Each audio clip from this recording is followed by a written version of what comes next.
Roger Federer may have been a bit rusty in his first match at the Miami Open, being pushed to 3 sets against Radu Albot, but it was all business as usual with Serbian Filip Krajinovic, 7-5, 6-3.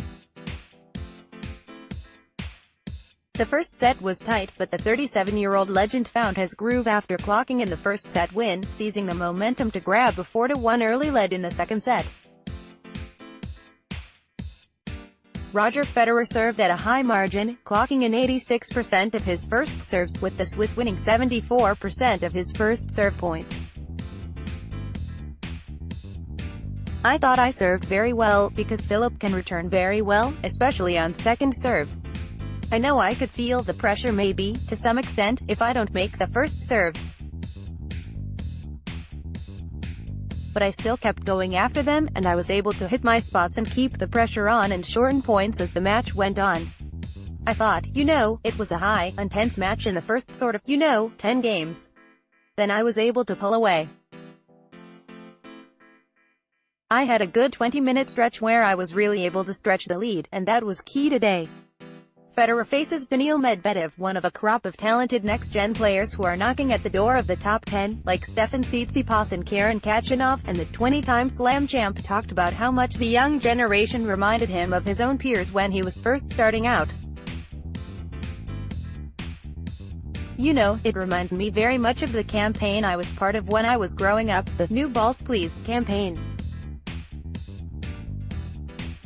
There we had some older guys, older, it was Guga, Kuerten, and Nicholas Kiefer and Tommy Haas, and guys that were actually a few years older. So they mixed it a little bit more. It was just not the generation, I guess, of Agassi and Sampras. For a refresher of the New Balls Please campaign, check this out. Stumbled upon ATP's old ad campaign called New Balls Please. Haha, these were today's Dimitrovs and Ronics lol pic.twitter.com/gvdgwxdeck Optimist at Volley Me Please, July 21, 2014. Of the players featured, Haas, Andy Roddick, Leighton Hewitt, Marat Safin, Sebastian Grosjean, Juan Carlos Ferraro, and Guga. Only Fed is still active on tour, and still in the top 5. The man is truly a marvel. I thought that was nice to sort of tie us young guys together."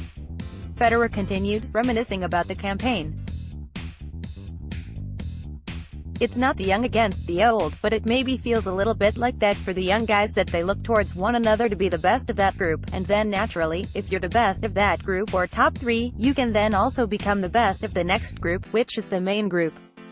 When you come on a big tour, all of a sudden, you're trying to compare yourself to world number 1, which seems like such a mountain to climb. So it's maybe better to have it done in the way like what the ATP did with first becoming the best next-gen guy.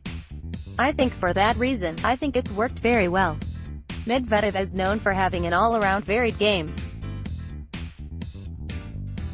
Federer, however, doesn't seem worried about his chances, having beaten the world No. 15 twice last year, both times on hard courts Basel and Shanghai Masters. At the end of the day, just playing with feel is not enough, will not be enough. But if you combine it with the right sort of amount of power and being able to absorb pace, as well, redirect, I think it's absolutely possible. I'm not quite sure how much Medvedev falls in that category. He plays from far back and can play in, as well, so there is some variety there, but other than that, he plays very flat, for me. I played him last year twice in Basel and Shanghai. I'm looking forward to the game. But I'm very impressed about his progress. I must say the last year has been unbelievable for him. Yeah, variety definitely has a place in our game and will always have. It seems like Roger Federer has been the face of men's tennis forever." The legendary player was asked if he regretted any sacrifices he made along the way to dominating the sport. I guess school, to some extent. I stopped at 16. I would have continued, I guess, if I wasn't a tennis player. I guess friendships, the ones you make from 16 to 20 in that time. But the sacrifices were worth it, and I would do it maybe not exactly all over again, but I was happy I chose the road I chose. Federer also talked about the difference between maintaining his form in a Masters event and a Grand Slam. I think it's about maintaining maybe also a certain level, because things happen very quickly. This is not best of 5 set tennis. It's best of 3. You can have a bad few minutes at the beginning of the game, like I had against Albot, or you can have it, I don't know, maybe, for Krajinovic today, bad end of the set, bad start to the next set, and that is it. So I think it's more of a mental thing, you know, where you have maybe a point is more important than every single point at a slam. With a second match win under his belt at this year's Miami Open, the world number 5 has already improved his disappointing performance from last year, when he went out in his first match. With his Indian Wells finalist, Dominic Thiem, ousted already, Federer is likely to switch ranking spots with him, to become the world number 4 again.